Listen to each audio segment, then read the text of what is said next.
Welcome to the Genius Factory. Enjoy the video. In this video, I will explain how to program your Nissan Sentra key fob. First, gather all key fobs you wish to program, including any existing ones. Make sure your car battery is strong to avoid interruptions.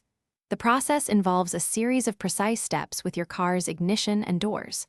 Follow along carefully to successfully link your new fob.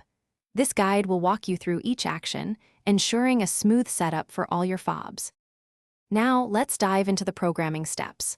First, get into your Sentra and lock all the doors using the power lock button. Next, insert and remove your key from the ignition 6 times within a 10-second window.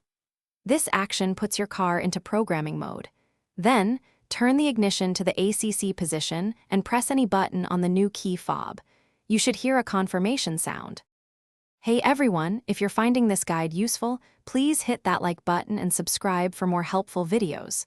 Quick recommendation: after all that key fob work, you might be hungry. Make meal prep easy with these fantastic leak-proof containers. They're perfect for keeping your food fresh and organized.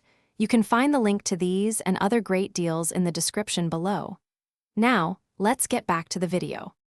To complete the process, if you have more key fobs to program, simply repeat pressing a button on each additional fob. After all fobs are registered, turn the ignition to the OFF position and remove the key. This action exits the programming mode.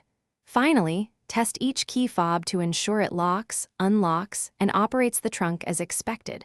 You should now have fully functional key fobs. Thanks for watching. If you found this helpful, don't forget to like and subscribe.